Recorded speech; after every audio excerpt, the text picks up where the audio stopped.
acompanha, vê se está gravando, por favor. Oh, aleluia.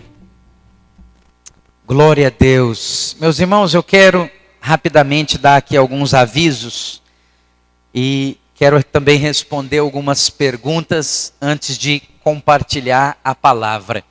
Se você não sabe ainda e não conhece, todas as palavras que nós ministramos aqui aos domingos, elas são gravadas e elas são compartilhadas no YouTube.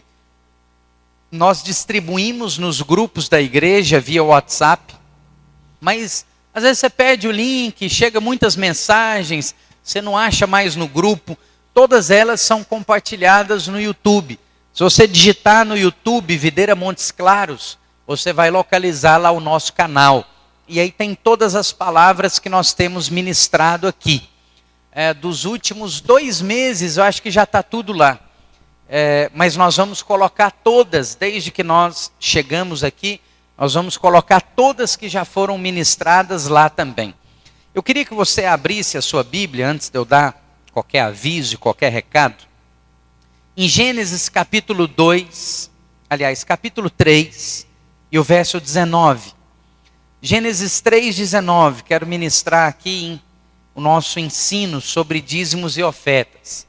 Sabe, nós estamos ensinando no cursão transformação da alma. E a Bíblia diz que a transformação de Deus na nossa alma, ela é feita de glória em glória. E é por nós contemplarmos o Senhor. E sabe, o seu comportamento, às vezes as pessoas se preocupam muito nas igrejas com comportamento. Comportamento é o que você vê de imediato, é algo exterior. Então, às vezes, um bom comportamento, talvez nem chame muita atenção. Mas um mau comportamento vai chamar muita atenção. Mas você sabe que o comportamento não é o que nós devemos nos preocupar na nossa vida cristã.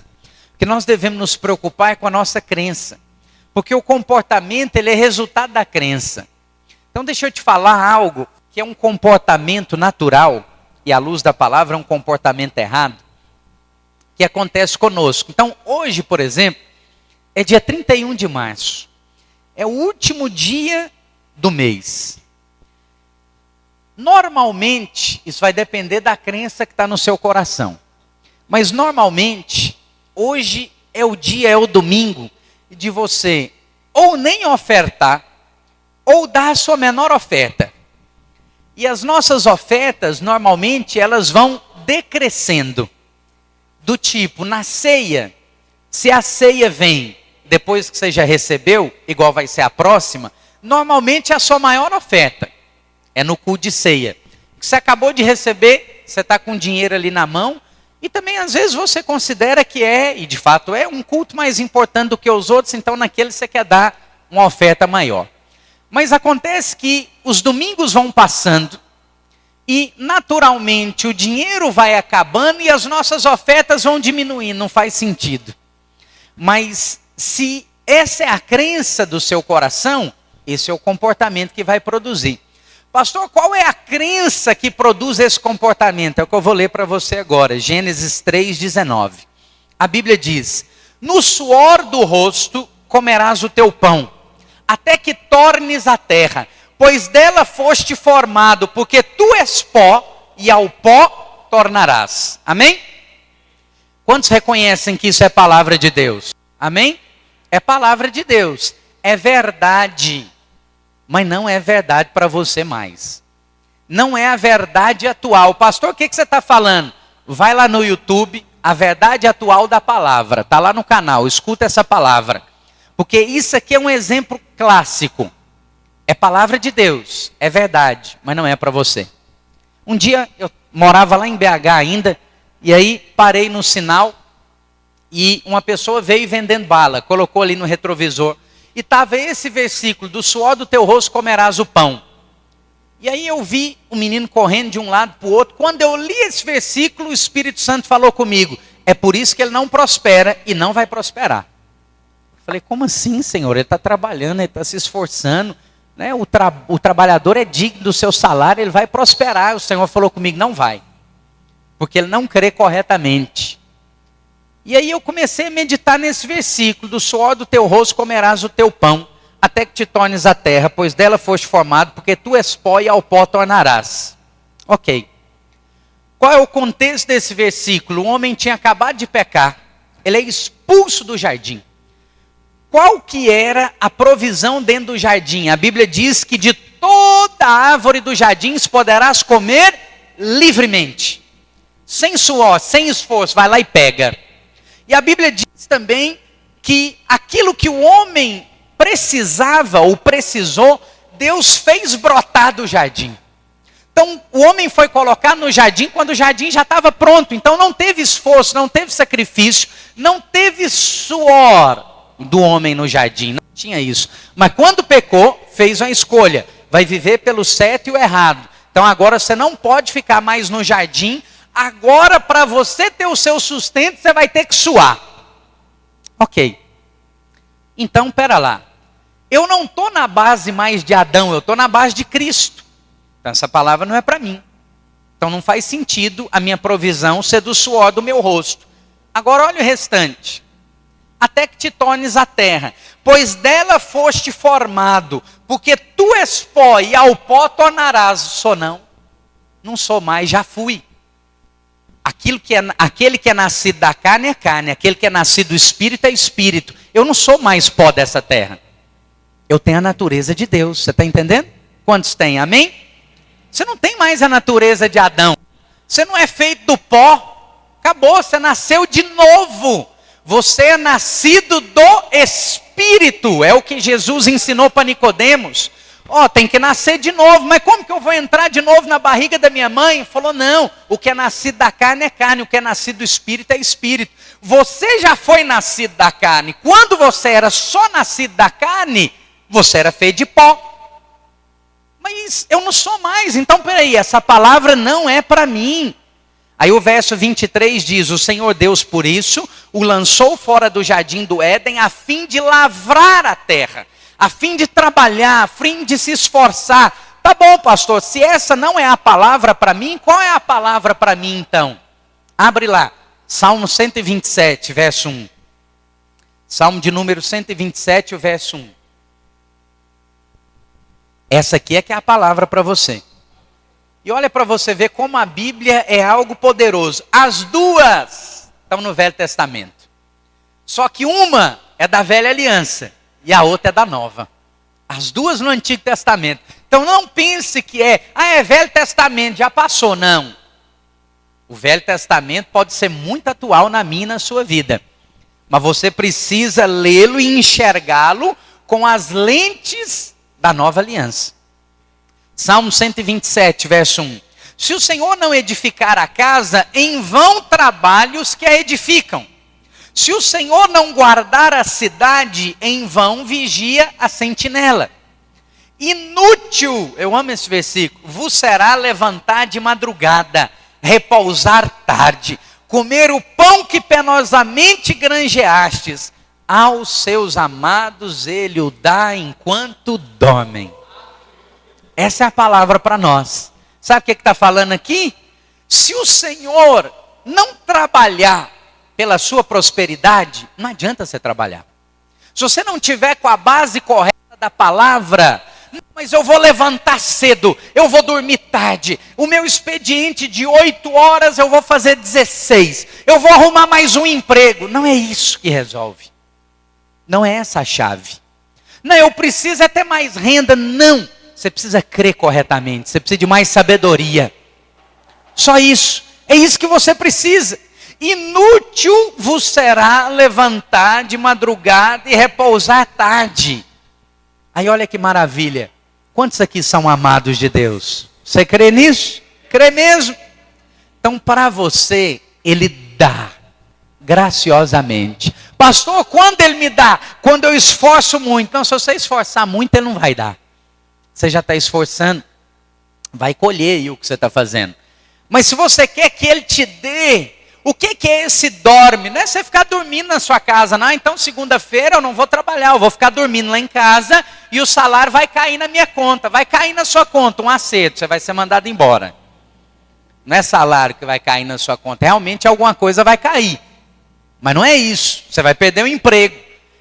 Esse dormem não é você simplesmente ficar dormindo, parado, passivo, mas é você descansar. É isso que muitos irmãos não entendem, o descanso. Ele não é uma coisa física, literal. Ele é um estado de espírito. Ele é algo espiritual. Você descansa nas suas atividades. Você descansa das suas preocupações. Você descansa principalmente do esforço. A base não é minha. Não é pelo meu esforço. Não é pela minha habilidade. É pelo Senhor. Ele é que vai fazer. Quantos estão entendendo? Amém? Agora, isso aqui é uma crença que é uma crença correta. O que nós precisamos então? Mudança de mentalidade. As suas ofertas não deveriam caminhar ou ser escolhidas de acordo com a sua disponibilidade. E nem o fato de você ser dizimista ou não. Tem irmão que às vezes ele pega e ele tem um envelope de dízimo, mas o que ele dá claramente não é dízimo. Não tem lógica ganhar isso. Pastor, e aí, o que você faz? Nada. Faço nada. Você acha que eu vou questionar dízimo seu? Se você deu, se você não deu o valor que você deu, para.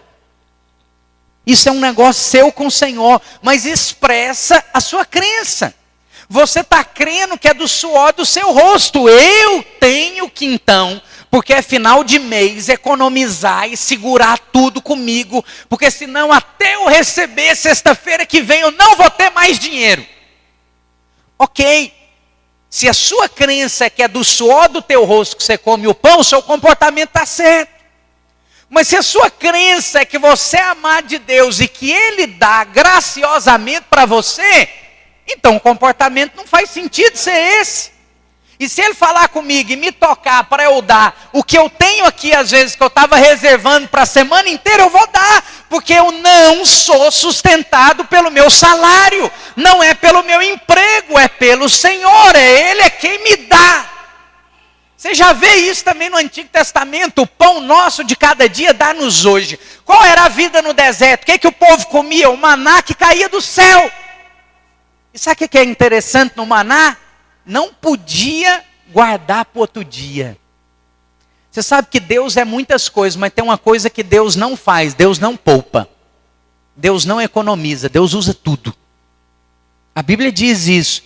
Aquele, por acaso, Paulo fala, aquele que não poupou o seu único filho antes por todos nós, graciosamente o entregou, porventura não te dará também graciosamente todas as coisas? E o maná caía. Pastor, mas está sobrando maná aqui, então acha mais gente para comer, porque amanhã está podre. Você sabe o que é isso? É deixar fluir. Deixa fluir. Agora, quando você tenta represar, teve gente que guardava maná. E no outro dia acordava tudo podre, tudo perdido. Tinha que comer no dia.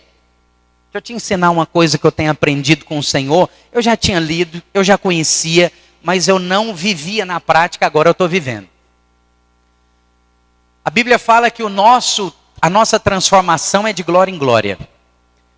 E o Senhor fala em Mateus 6, basta a cada dia o seu próprio mal. Repara em uma coisa, quando você está passando por qualquer tipo de crise, que você pensa em todo o contexto, e em todos os problemas você desespera. Mas se você viver uma coisa de cada vez, se você viver um dia de cada vez, não tem agonia. Então vamos falar que é da área financeira, nós estamos no momento aqui das ofertas. Você está com um monte de dívida. Se você pensar em todas elas, você desorienta. Você não tem o que fazer. Não tem jeito de você pagar. Você está perdido. Se você pensar no dia, o que você precisa para aquele dia? Ah, não, eu preciso de 50 reais aqui para comprar umas coisas de comer lá em casa. Ah, mas eu estou devendo 5 mil. Não interessa que você está devendo 5 mil. Você não vai pagar 5 mil hoje. O que você precisa para hoje? Qual que é o pão de hoje? É aquele supermercado que você precisa fazer? Ok. Você tem ele aí? Então vai lá e faz. Como que muitas vezes nós vivemos? Eu preciso fazer o supermercado. Eu precisava de 50, mas eu também estou devendo. Então eu vou fazer aqui 10. Eu vou fazer 15. Ah, eu vou esperar mais para fazer. E aí você vai esperando, e vive mal e ainda não resolve o outro problema. Pastor, você está falando então que eu nem tenho que estar nem aí para o outro, então eu não vou pagar. Não, você vai. Mas se você já reconhece que você não consegue, para que você está se martirizando desse jeito? Deixa eu te ensinar uma coisa. O que não dá para resolver, anota isso aí, tá? O que não dá para resolver, está resolvido. Não tem o que você fazer. Você tem que pegar assim e falar, Senhor, está vendo isso aqui? Não tem jeito de resolver. Toma. E para você, está resolvido. Deixa aquilo ali em segundo plano. E confia no Senhor. Isso aí é descansar. Aí quando você faz isso, sabe o que acontece? O Senhor move céus e terra a seu favor. E de repente, paguei minha dívida que não tinha jeito de eu pagar. Talvez os 5.000 virou uma oferta de 1.000. Alguém te deu. Ou veio algo que você não esperava. E de repente, aquela dívida que você arrancava os cabelos, foi paga. Eu já experimentei disso. Eu já paguei dívidas assim, que eu levaria uns 10 anos para pagar. Que era coisa assim, era um negócio de 100.000, aí de repente o banco me liga e oferece 3. Aí eu não tenho também, mas eu falo, tá bom. É dia tal, então tá bom. E fecha o acordo. Pastor, sem ter, mas me veio uma fé na hora que eu falei, eu vou pagar. Aí de repente, comentando assim, orando, suspirando alto, pede um irmão, ele falou, eu vou te dar esse dinheiro. Eu falei, não tem jeito de eu te pagar não. Eu falei, não estou te emprestando, eu vou te dar. Pode me dar, me entrega o boleto aí que eu vou pagar esse boleto para você. Entreguei e pagou. A dívida que era de centenas de milhares de reais, virou nada. Por quê? Porque eu não conseguia fazer. Se você não consegue fazer, então não faz. Entrega para o Senhor, essa é a única coisa que você tem que fazer. Entrega nele e descansa. Amém? Fica de pé no seu lugar. Vamos orar aí pelas suas ofertas, os seus dízimos. Oh, aleluia.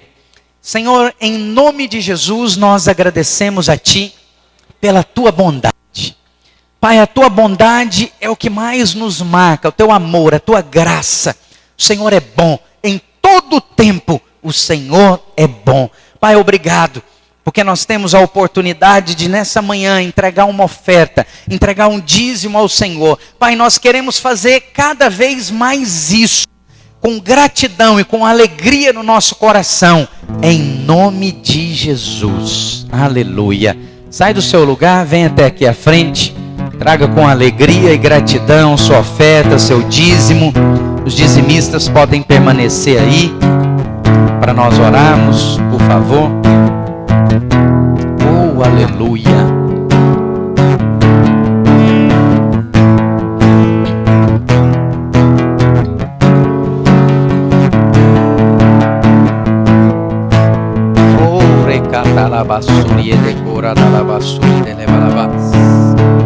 Aleluia.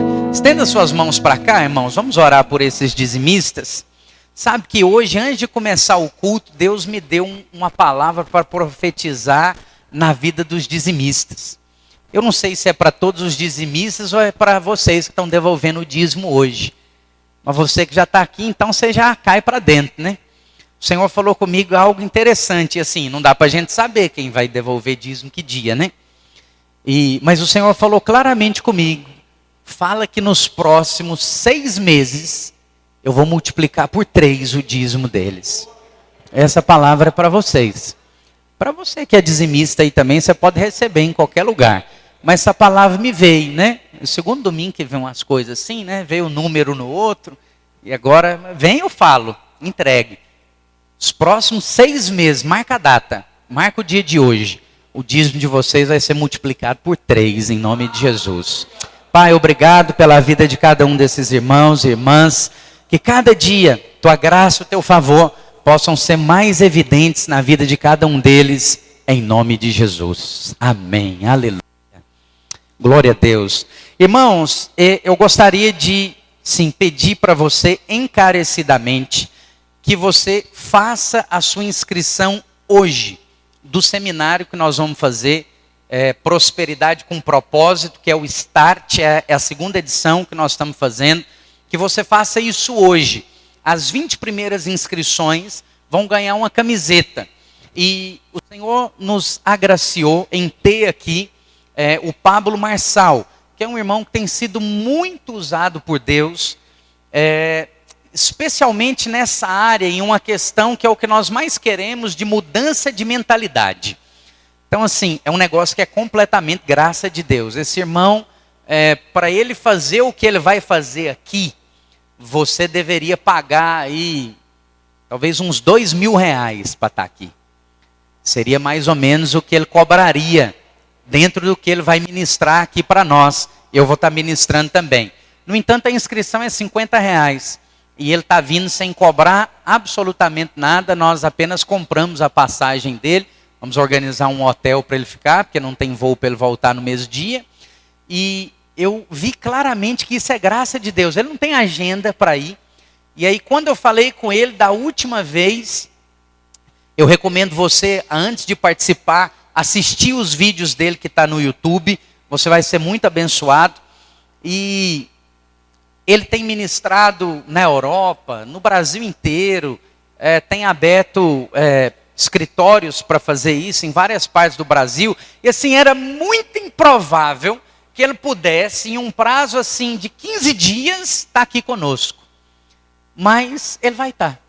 Ele vai estar e nós é que vamos ser agraciados. Porque você vai receber, ele é crente, ele é da videira. Nós nos conhecemos aí há pelo menos uns 17 anos. Então nós éramos adolescentes. E eu acredito muito que isso tem a ver com o fato dele estar vindo por conta dessa conexão. Então não pede, porque tem muita procura. E hoje à tarde é que nós vamos divulgar. É que nós vamos fazer publicidade. Nós vamos pagar propaganda no Instagram e no Facebook para divulgar isso.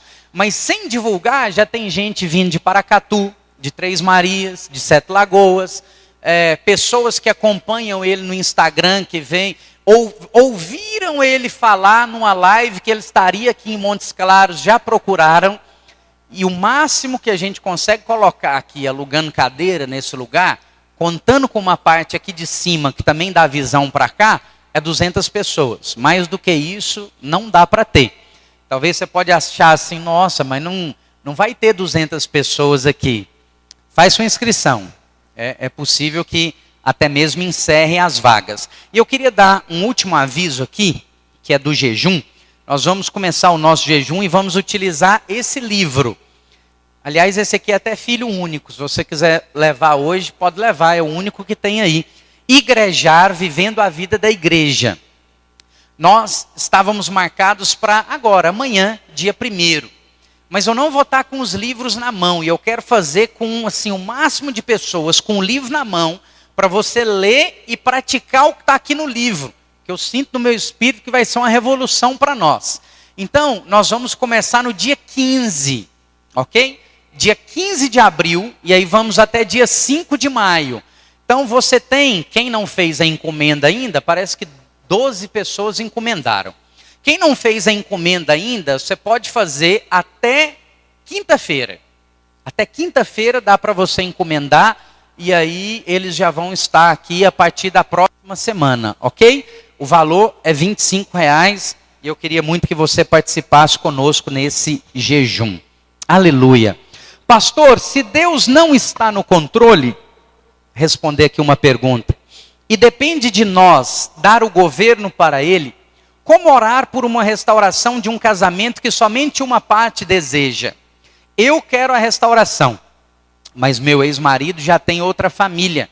Então, se ele não desejar, não acontecerá? Isso é fruto de uma ministração que nós fizemos aqui também, que Deus não está no controle. Não sei quantos ouviram, se você não ouviu, você pode procurar também lá no YouTube.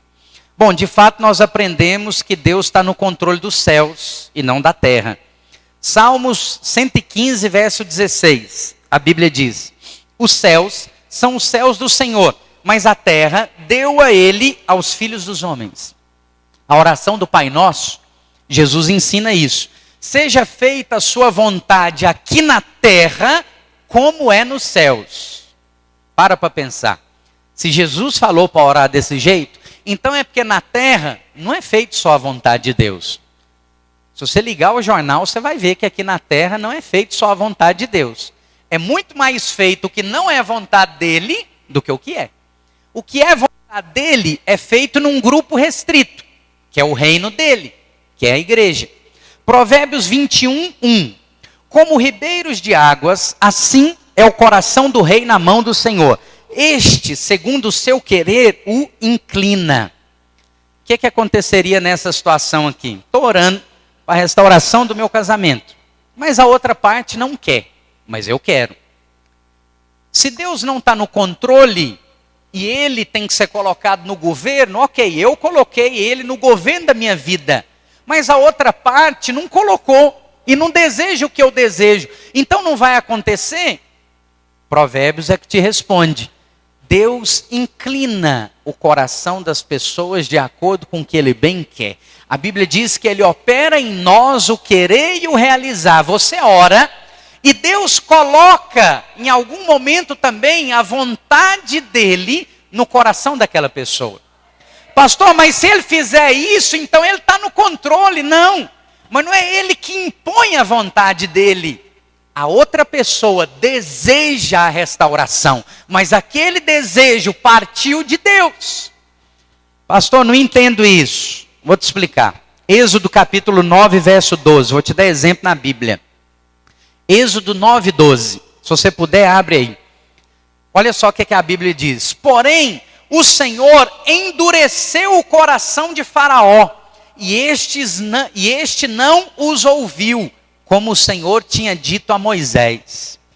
O que o Senhor fez então? O Senhor endureceu o coração de Faraó. Faraó estava sendo duro, porque o Senhor fez isso no coração dele. Aí, tá vendo? É isso que eu não entendo. Então não tem livre-arbítrio. Faraó não tinha livre-arbítrio, porque Deus fez o coração dele ser duro. Não. Faraó ficou duro. Faraó quis ser duro, foi escolha dele, foi vontade dele, mas a origem dessa escolha veio do Senhor. Para você entender melhor, esse segundo exemplo você vai entender. Nós falamos assim, no dia que eu aceitei a Jesus, minha vida foi transformada. A Bíblia fala que você não aceitou ele, foi ele que te aceitou. Você não falou sim para ele, foi ele que falou sim para você. Mas você nunca quis ele. E aí eu, por exemplo, em 20 de maio de 2001, eu falei sim para o Senhor. Mas não foi eu que falei sim para ele, foi ele que falou sim para mim.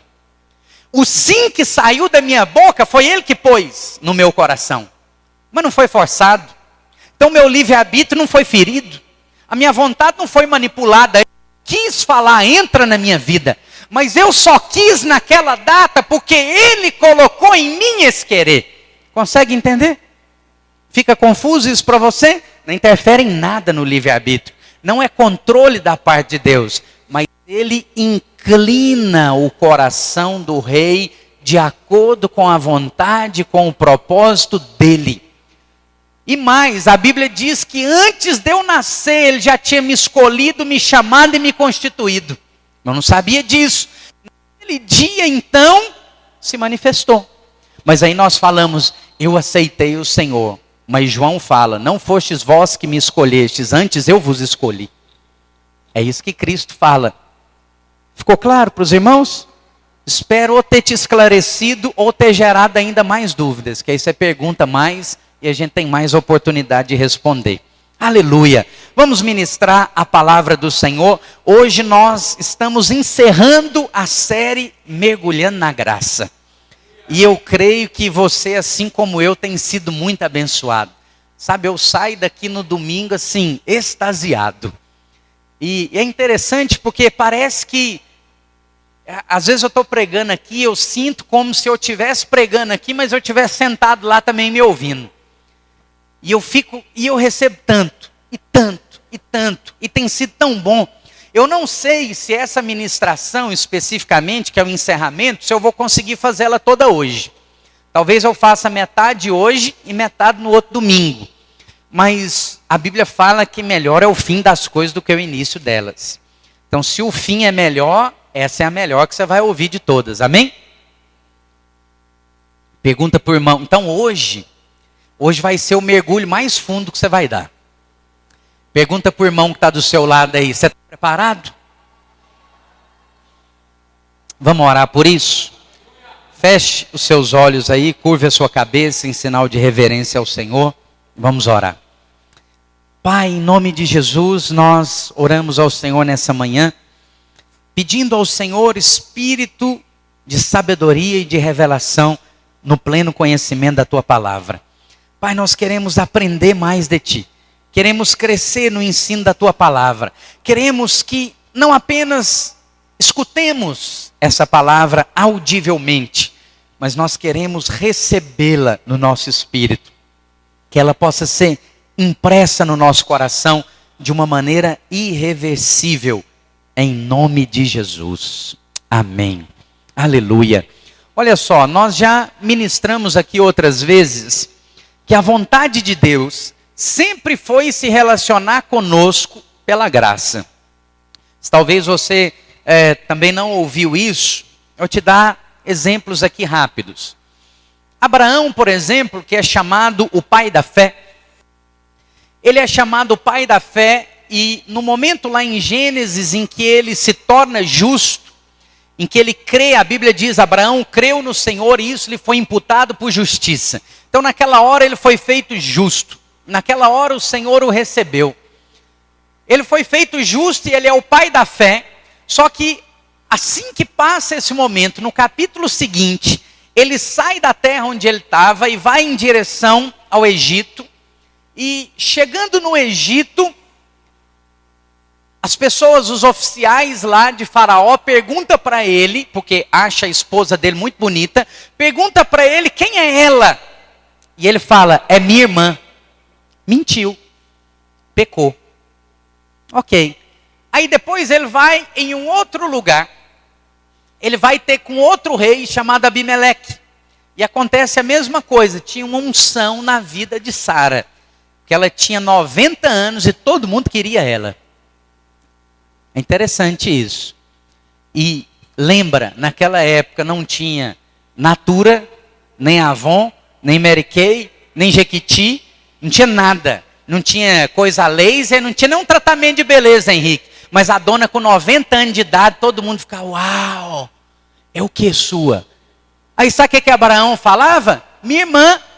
Aí o rei, então eu quero ela para mim, fica à vontade.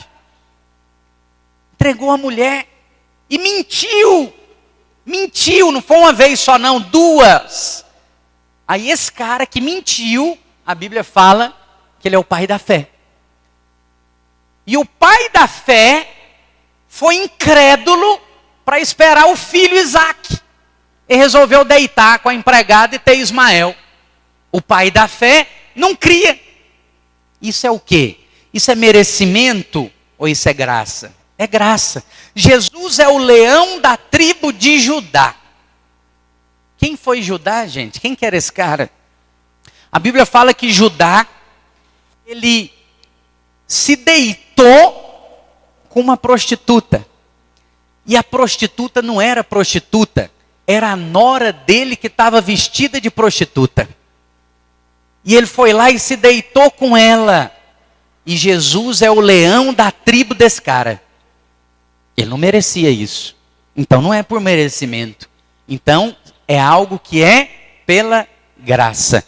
Sempre foi pela graça. Essa sempre foi a maneira de Deus relacionar com o homem. Mas hoje eu quero aprofundar um pouco mais na graça com você, usando aqui ou explorando 4 ocasiões em que Cristo deixou claro que Ele era a própria graça.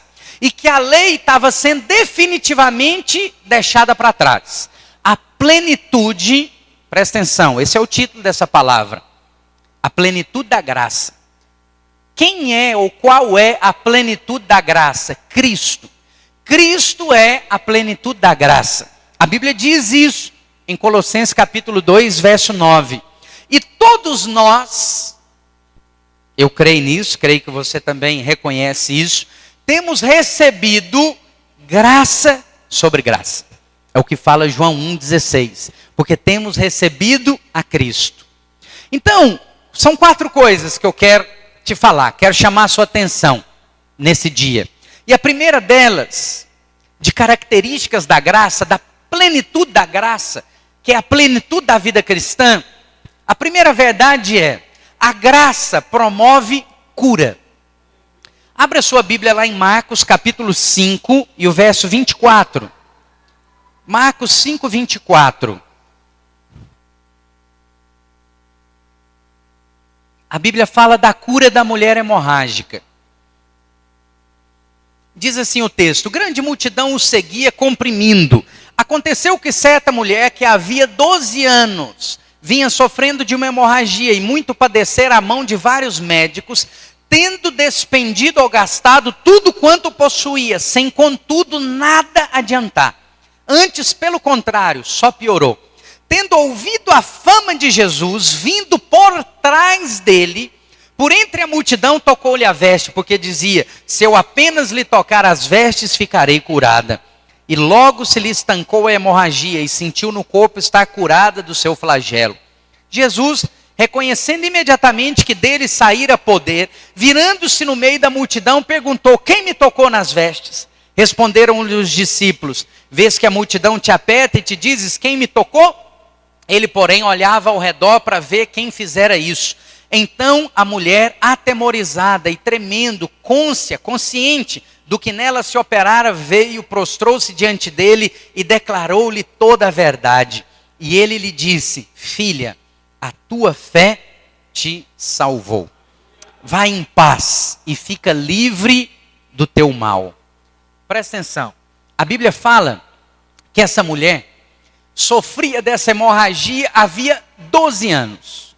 Nada na Bíblia é por acaso. 12 na Bíblia é o número do governo. 12 apóstolos, 12 meses do ano, 12 tribos de Judá. As 12 tribos de Israel, que tinha Judá e Israel.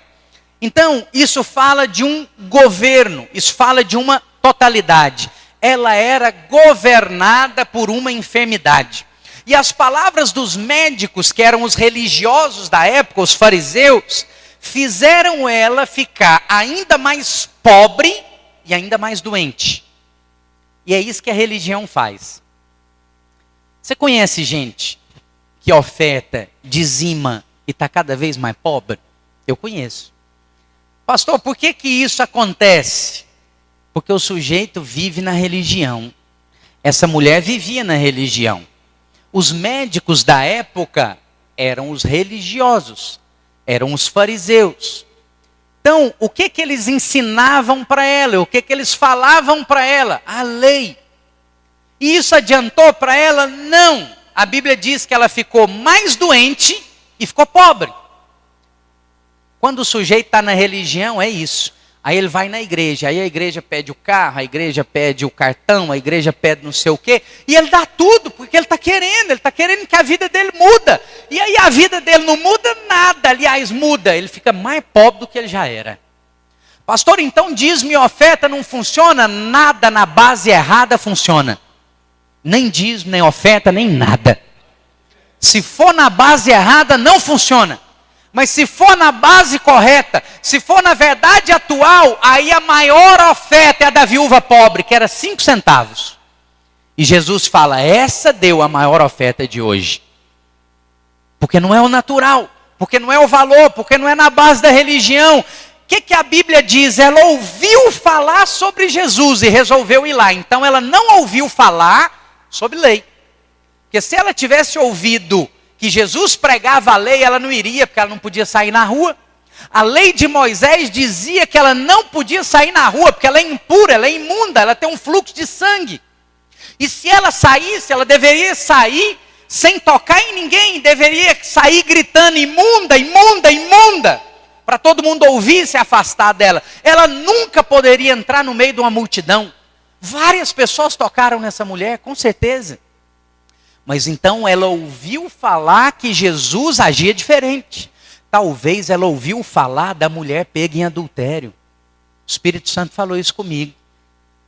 Talvez ela ouviu falar que aquela mulher que a lei mandava ser morta, apedrejada, Jesus não matou.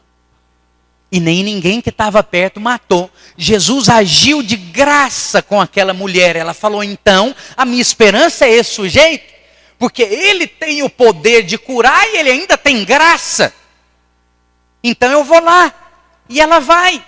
Mas sabe o que é interessante? Ela não vai, a Bíblia fala que ela toca no manto, no talit. Esse era o local do manto onde ela tocou. Era como se fosse uma franja que tem no manto, que todo sacerdote usava, e Jesus era um sacerdote. Quando ela toca no talit de Jesus, ela é curada instantaneamente. Mas ela chega por detrás. Nada na Bíblia está escrito por acaso. Por que ela chega por detrás? Porque o religioso não tem coragem de ter intimidade com Jesus. Aquele que vive na lei não tem coragem de olhar nos olhos de Cristo. Ele chega por detrás. Ele vai escondido. É como Nicodemos, que era dos maiorais da sinagoga. Ele vai procurar Jesus, mas ele vai quando? 8 horas da manhã, meio-dia? Não. Ele vai à noite. Ele vai escondido. Por quê? Porque ele não tem coragem de fazer as claras. Por que não? Porque a condenação não deixa. A mente dele é a da lei. Eu sou impura, esse cara vai me condenar. Ele vai procurar ou vai apontar pecado na minha vida. Então eu vou escondido. Eu vou por detrás. Mas quando ela toca no manto, ela é curada instantaneamente. E Jesus percebe. Alguém retirou algo de mim. Alguém tocou em mim com fé. É o que os discípulos estavam dizendo. Todo mundo está tocando em você, mas o Senhor fala, não, alguém tocou em mim com fé. Tirou algo de mim. Quem é? Cadê? E aí Jesus é quem acha essa pessoa. Jesus é quem localiza ela. E ela morrendo de medo, apavorada, porque na cabeça dela só tinha lei. Então é aquela coisa, é o menino que aprontou e fala, meu pai não pode saber nunca, ele vai me matar.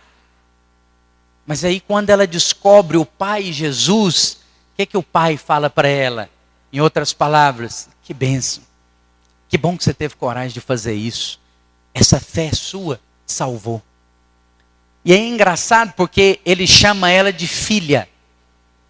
Você não vai encontrar nos evangelhos uma outra ocasião em que Cristo chamou uma mulher de filha. Mas essa ele chama. Ele fala, filha, você está com medo de punição? Você está com medo de eu te matar? Você está com medo de condenação? Entende uma coisa. Você é minha filha. Eu amei você ter encostado em mim. Eu amei você ter saído da sua casa, fazendo o que disseram que você não podia. Porque lá no fundo você cria, porque você ouviu falar da graça. E você agiu em fé e fez. E aí ele diz para ela, vai em paz. O original desse vai em paz é entra na paz. Graça e paz são irmãs. Uma não anda sem a outra, é irmã siamês, está grudado um na outra. Eu quero ter paz, só vai ter paz se viver na graça, se entender a graça, se desfrutar da graça. O que essa mulher não tinha? Paz. Ela só conhecia a lei, ela vivia pela lei, ela gastou tudo por conta da lei, e ela só piorou. Mas com um toque na graça, a vida dela foi transformada. Com um toque na graça, foi resolvido. A vida dela mudou. E o Senhor fez questão de dizer para ela, agora entra dentro da graça. Por quê? Porque muitas vezes nós recebemos pela graça, mas cometemos os erros dos Gálatas. Você recebe pela graça, mas você acha que para manter precisa de lei. Não precisa. É o que a Bíblia diz em Colossenses, do modo como o recebestes, assim também andai nele. Como que você recebeu a Cristo? Pela graça mediante a fé, diz Efésios. Como que você deve viver toda a sua vida com Cristo? Pela graça mediante a fé. É sempre assim. Do jeito que eu recebi, eu permaneço daquele jeito, pela graça mediante a fé. Por isso Cristo fala para ela, agora entra dentro da graça. Não fica só com a porção que você recebeu, não. Viva por meio da graça. Diga assim comigo: na graça a cura. Essa é uma verdade. Segunda coisa, ou segunda verdade, a graça desperta a igreja. Abra a sua Bíblia comigo um pouco mais adiante aí, Marcos 5,35. É o caso da filha de Jairo. É interessante que a filha de Jairo começa a história de Jairo. E aí a mulher do fluxo de sangue interrompe a história de Jairo. E aí depois que ela recebe a cura dela, continua a história de Jairo. Ela entra no meio da história de Jairo. E diz assim o texto, Marcos 5,35. Falava ele ainda quando chegaram alguns da casa do chefe da sinagoga, a quem lhe disseram: tua filha já morreu. Por que ainda incomodas o mestre? Como quem diz, não tem nada mais para ele fazer. Mas Jesus, sem dar ouvido a tais palavras, disse ao chefe da sinagoga: presta atenção nisso, não temas, crê somente. Contudo, não permitiu que ninguém o acompanhasse, senão Pedro e os irmãos Tiago e João. Chegando à casa do chefe da sinagoga, viu Jesus o alvoroço. Os que choravam e os que pranteavam muito. Ao entrar, lhes disse: por que estáis em alvoroço e chorais? A criança não está morta, mas dorme. E riram-se dele. Tendo ele, porém, mandado sair a todos, tomou o pai e a mãe da criança e os que vieram com ele, que é Pedro, Tiago e João, e entrou onde ela estava. Tomando-a pela mão, disse: Talitá cumi. Talite. É a mesma palavra, é a mesma coisa. Que quer dizer: menina, eu te mando, levanta-te. Imediatamente a menina se levantou e pôs-se a andar, pois tinha quantos anos? 12 anos. Quantos anos a mulher sofria da hemorragia? Você acha que é por acaso? A mulher entrou no meio da história da menina. As duas tinham 12 anos. Tem nada na Bíblia que é por acaso. Então ficaram todos sobremaneira admirados. Mas Jesus ordenou-lhes expressamente que ninguém o soubesse e mandou que dessem de comer à menina. Os amigos de Jairo chegam até ele com a mensagem da religião. Não tem mais nada o que fazer. A religião é sempre assim, ela está dia e noite procurando coisas para fazer. E aí os amigos de Jairo falam para ele: não tem o que fazer.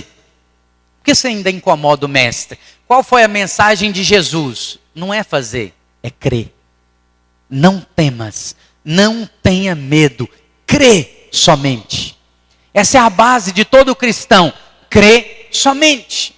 Mas não tem o que fazer, crê somente. Eu não consigo pagar, crê somente. Eu não consigo empreender, crê somente. Eu não consigo fechar o negócio, crê somente. Essa é a mensagem, crê somente, creia. Deus falou isso comigo forte esses dias. Enquanto você tiver os olhos abertos para circunstâncias, eles vão estar fechados para o sobrenatural. Mas se você fechar os seus olhos para circunstâncias, eles se abrirão para o sobrenatural. É isso que Jesus está ensinando aqui. Ele falou: que confusão é essa? Que alvoroço é esse? Senhor, o senhor não está vendo? A menina morreu. Não, ela não morreu, ela está dormindo. E aí riram da cara dele. Você não sabe nem diferenciar um morto de alguém que está dormindo? Ele falou: não, você está com o olho aberto para a circunstância. O meu está fechado. Eu estou aberto para o sobrenatural. Eu estou vendo o que está no céu. Essa menina não está morta no céu. Essa menina vive. Sabe quem é essa menina? Essa menina é a igreja. Ela é filha de um dos principais da sinagoga. Mas a figura que ela representa aqui é a igreja. Que não está morta, mas em muitos aspectos, várias igrejas estão dormindo. Aqui era a igreja atual, era o Israel. Jesus estava lá, Jesus estava pregando. O Messias que eles estão esperando até hoje estava no meio deles, mas eles estavam dormindo. Mas a graça desperta a igreja. Ainda hoje a graça desperta a igreja. A graça desperta você. A graça abre os seus olhos para enxergar aquilo que está no seu nariz e você não está vendo. É o que nós compartilhamos domingo passado. Acho que foi no momento das ofertas. Agar está morrendo de sede. Ela precisa de água.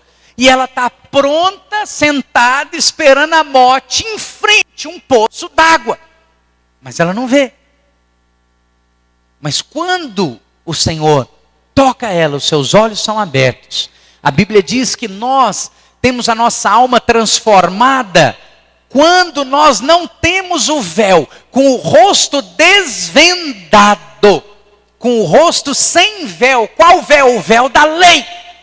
No templo tinha um véu que separava, fazia separação entre o santo dos santos e o lugar santo.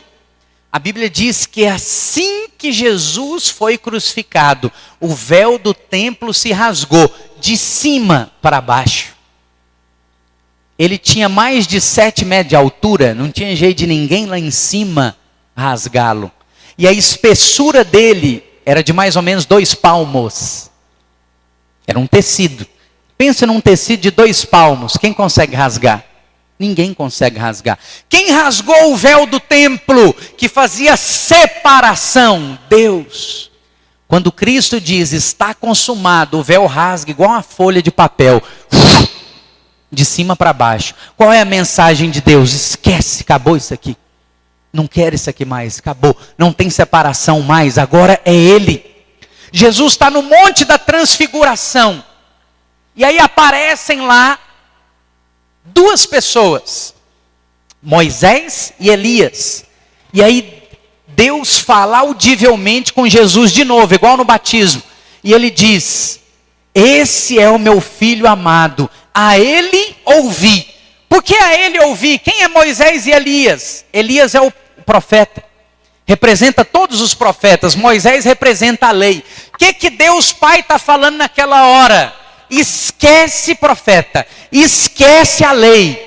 Escuta ele. A partir de hoje você só escuta ele. Ele é a minha verdade. Ele me representa. É por ele que eu movo. A lei passou, os profetas passaram. Ouve só ele. O que é isso? É o que nós estamos falando aqui. É o que nós estamos te ensinando. A lei existe, a lei é de Deus, mas já passou. E é interessante porque Jesus só deixa entrar Pedro, Tiago e João. Por quê? Porque ninguém mais podia entrar. Lembra disso. Nada está na Bíblia por acaso. Fala para o irmão que está do seu lado isso. Os irmãos do louvor, pode vir aqui, nós vamos já encerrar. Presta atenção. A filha de Jairo tinha 12 anos. Ela representa a igreja. Um governo também em algo que não está correto. Porque Pedro, Tiago e João. Pedro, olha para os nomes. Pedro significa pedra. Aonde foram gravadas as leis? Na pedra. Em tábuas de pedra. Tiago significa suplantador, ou aquele que substitui. E João significa graça de Deus. João, Johannes, graça de Deus. É a mesma origem, a mesma raiz do nome Ananias, Hanania. Graça de Deus. O que você tem aqui? As pedras da lei foram substituídas pela graça de Deus. Pedro, Tiago e João. Você vai ver vários momentos em que Jesus carregava Pedro, Tiago e João. Qual é a mensagem que ele está falando ali para a igreja? Pedro, as leis foram substituídas, Tiago, pela graça, João. É por isso que os 3 estavam. Essa é a mensagem. Houve em Cristo Jesus uma substituição. Pedro, Tiago e João. Você vê esses 3 direto. Era preferência? Não, era uma mensagem, era algo profético. Era algo para você entender. Pedro é a pedra, Tiago substitui, João é a graça. A lei, e nessa ordem, você vê sempre nessa ordem também. A lei foi substituída pela graça.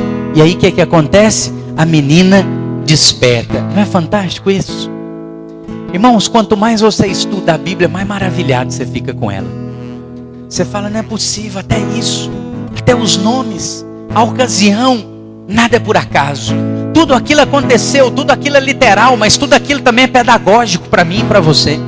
Tudo é para te transmitir uma mensagem. E eu fico assim, como que Deus pensa nisso tudo? Quando eu vejo um filme muito bom, eu penso desse jeito. Falo, como é que esse cara teve cabeça para fazer uma história tão boa dessa? Como é que liga as coisas e no final tudo funciona e tudo dá certo? Você pensa, uau, que roteiro! E a Bíblia? Que roteiro que é esse? Como é que o negócio se encaixa tudo perfeitamente? Até o nome da pessoa. Que jeito? Como? Tudo é trazendo a verdade até mim e a você. Fala assim comigo. A graça desperta a igreja. Quantos querem ser despertados nessa manhã? Fica de pé no seu lugar. Deixa eu orar por você. Os outros 2 você vai receber domingo que vem.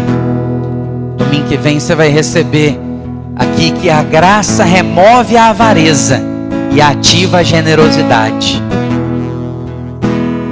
E você vai aprender também que a graça retira o suor e traz o descanso. É interessante que as pessoas e muitos pastores, para que a igreja tenha entradas, para que a igreja seja mantida, ele esforça muito, empenha muito na palavra de oferta e às vezes apela e leva para textos e maldição e isso e aquilo. Mas quando Jesus encontra o jovem rico pergunta para ele, o que eu tenho que fazer? Lembra disso, para ter a vida eterna. Engraçado que Jesus é a graça. E essa também é a única ocasião na Bíblia que Jesus não responde com a graça. Ele responde para o jovem com a lei. E fala, bom, sua base é fazer. Te falar o que você tem que fazer, guarda os mandamentos. Ele faz, não, eu já guardo.